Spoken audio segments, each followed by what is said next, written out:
Lamar Jackson might be the greatest regular season quarterback of all time.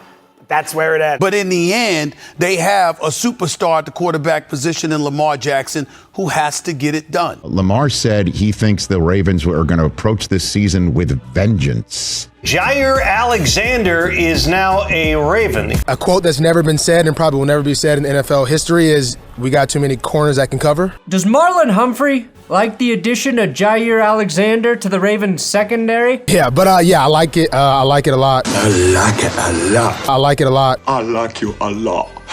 The Ravens now have 3 first-round picks from the 2018 draft on their roster, and it just might be enough to get them over the hump. I know what the detractors are about to say, too. I hear you. The Baltimore Ravens are just going to choke in the playoffs again, Perna. I'm not even going to watch this video because you're wrong and ugly and dumb and have bad breath. I can smell it through YouTube, you mouth-breathing football slut. And to be honest, I understand your complaints and your doubt. Lamar Jackson has not played his best football in the postseason, and it's cost Baltimore chances to advance 2 years in a row. I think looking at football that way, though, it's a cop-out and extremely boring. And not to mention, misguided. Getting to a Super Bowl for most teams is a process. Once you have your head coach and your QB, it's an art of chipping away all the wrong pieces and adding the missing pieces.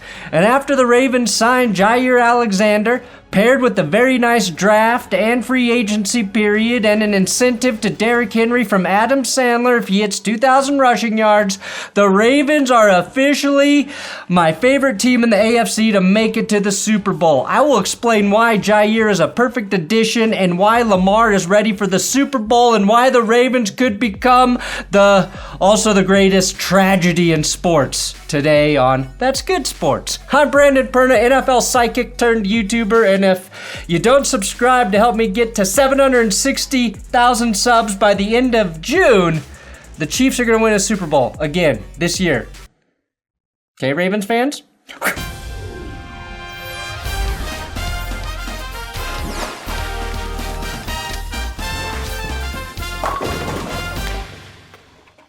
A great way to support this channel is on Patreon, patreon.com/thatsgoodsports. If you join, you get access to our Discord. All $10 members get access to our monthly Zoom hangouts, and it's just, it's a nice. Shout out to new members, Dana Lee and Grant Hakimi. Again, if we get 10,000 Patreon members, I consider going ad-free. Let's begin with what Jaire Alexander can do for you for an already stacked secondary. He plays with swagger. He's going to give you that confidence, and he's going to talk a little trash. A stacked secondary that was terrible for 10 weeks last year, by the way.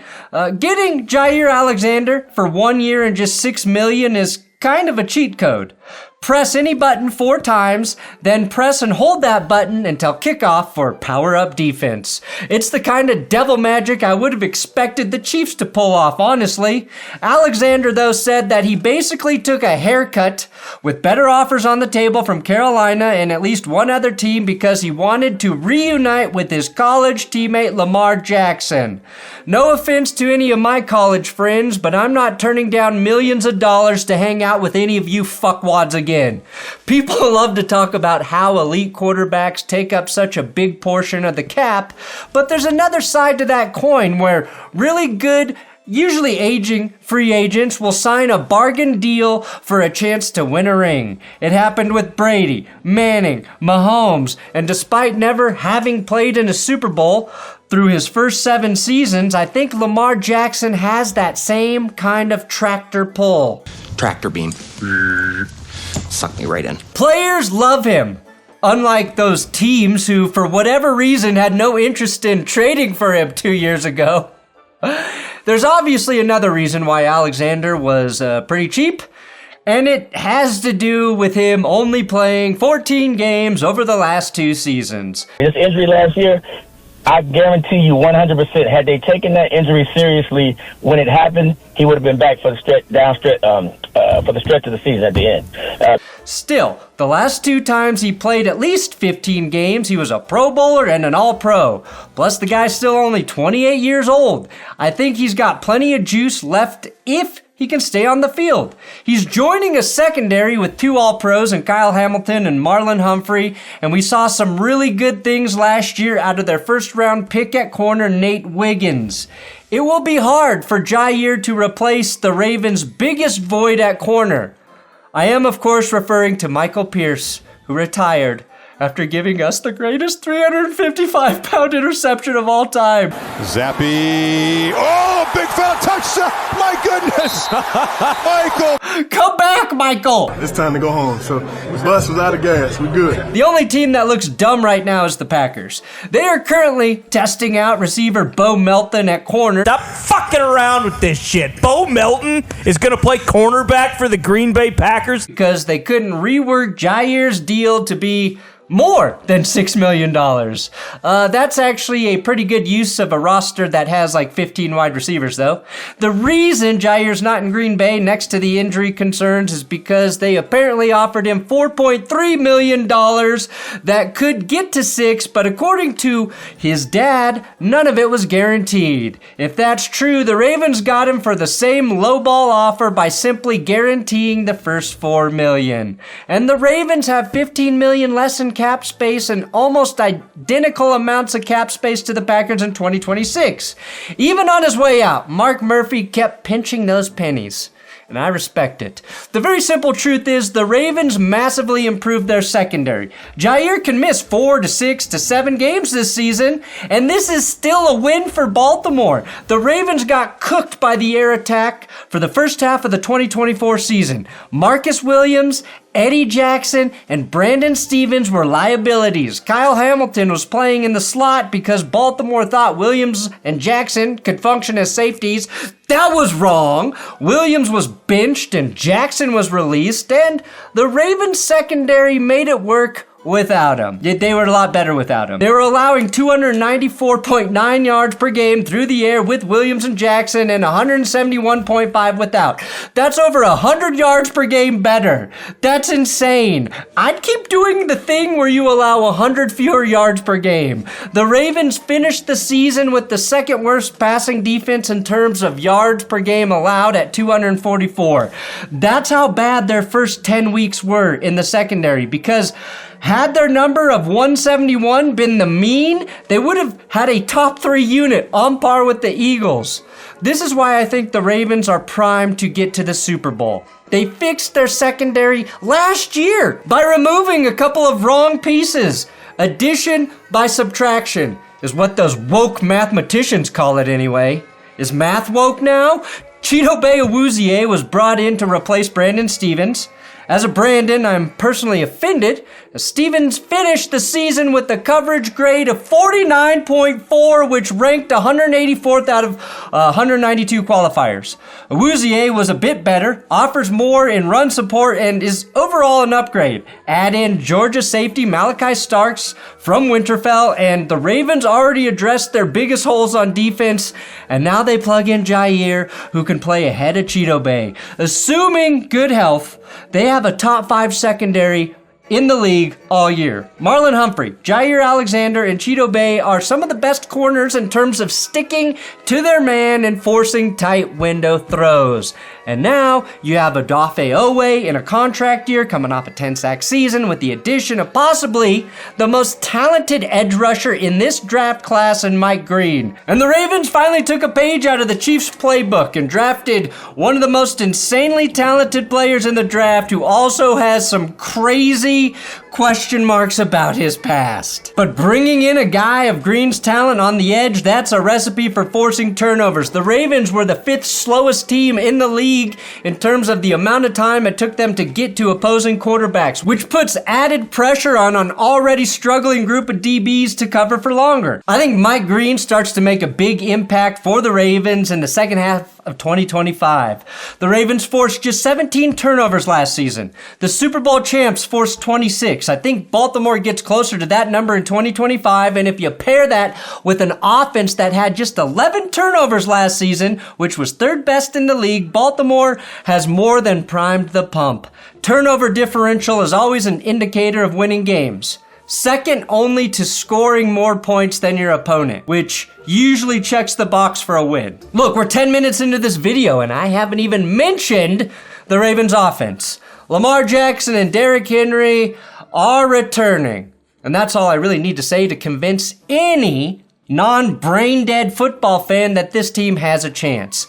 But I do love the addition of DeAndre Hopkins. Sure, D-Hop failed to help the Chiefs win a Super Bowl, but that's only because Hopkins actually has a soul. He's a good man, and you have to be devoid of all good, a barren vessel for Satan to control, to actually help those baby-eating demons win a ring. That's right, the Chiefs eat good babies and nobody wants to put them in prison for it, except for me. Also, Hopkins' role with the Ravens is less pressing. He's wide receiver number 3 heading into the season. He was brought into Kansas City to make up for the loss of Hollywood Brown and Rashee Rice in their receiving room. Hopkins joined the Ravens, though, on just a 1-year, $5 million deal, another steal. We saw a little bit of a decline from Hopkins in year 12. Somehow, with Tennessee 2 years ago, he had over 1,000 receiving yards and 7 touchdowns.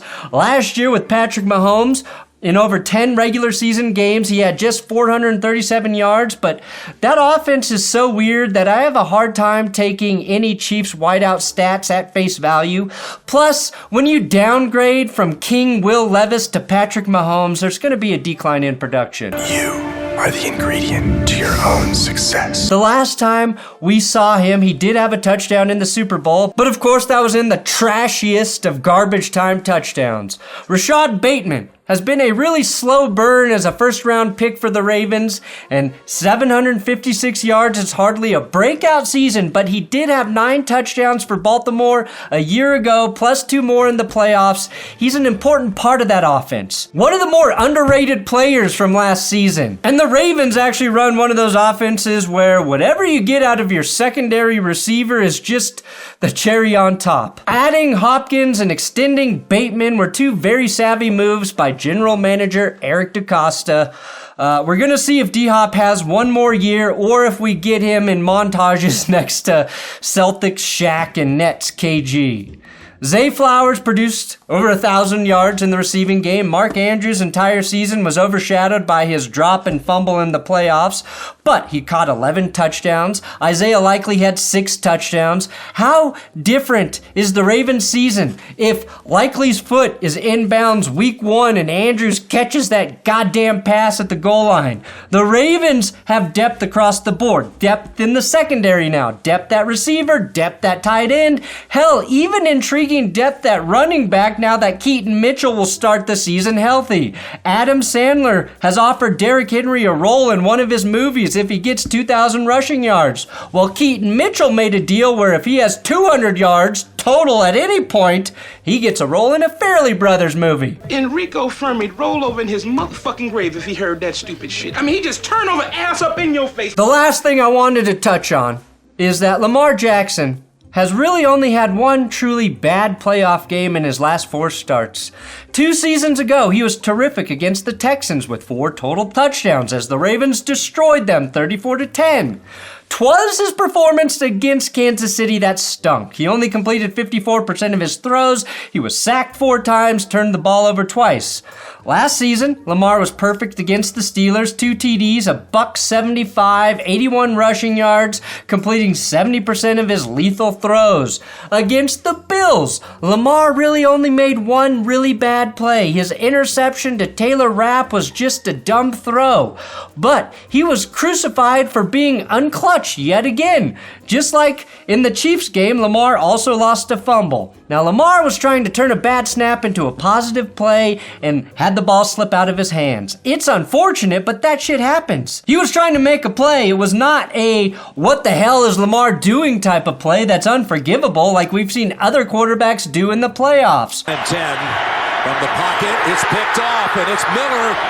Brady looking around, and he is taken. Four-man rush. Brady fires over the middle, and it is picked. What got lost in the lazy narrative is Lamar kept the Ravens in that game despite Mark Andrews fumbling late and ultimately not catching the 2-point conversion. Lamar's touchdown pass to Isaiah Likely to get him back in it was pretty insane. Lamar has yet to have luck fall his way in the playoffs. And make no mistake, you need a little bit of that. Patty Mahomes, Tom Brady, they had their fair share of luck fall their way. And that's not a knock on them. All the legends get it. Lamar was arguably better than Josh Allen in that game, and he lost. Hell, the only quarterback who was actually better in the divisional round weekend was Jaden Daniels against the Lions. Mahomes threw for 177 yards and a single touchdown in an easy win over the Texans because his defense sacked C.J. Stroud 8 times. The real question I have is, will John Harbaugh get out of his own way? The Ravens were undefeated when Derrick Henry had at least 20 carries, and these dumb motherfuckers gave King Henry just 16 touches against the Bills. Lamar is not the problem. He has improved every postseason. This team simply needs to remember what it does well when they play the Chiefs or the Bills in the 2025 postseason, or their window will start to close, and John Harbaugh will find himself cast in Dumb and Dumber 3. Because I can think of no greater tragedy to the sport of football than the Ravens winning a Super Bowl with Trent Dilfer and Joe Flacco at quarterback and not Lamar Jackson. That would be like me winning a sports Emmy ahead of the Dan Patrick Show. Thanks for watching That's Good Sports. Please subscribe here on YouTube. Still trying to get to 760,000 by the end of June. Every sub makes a difference here. Please do it.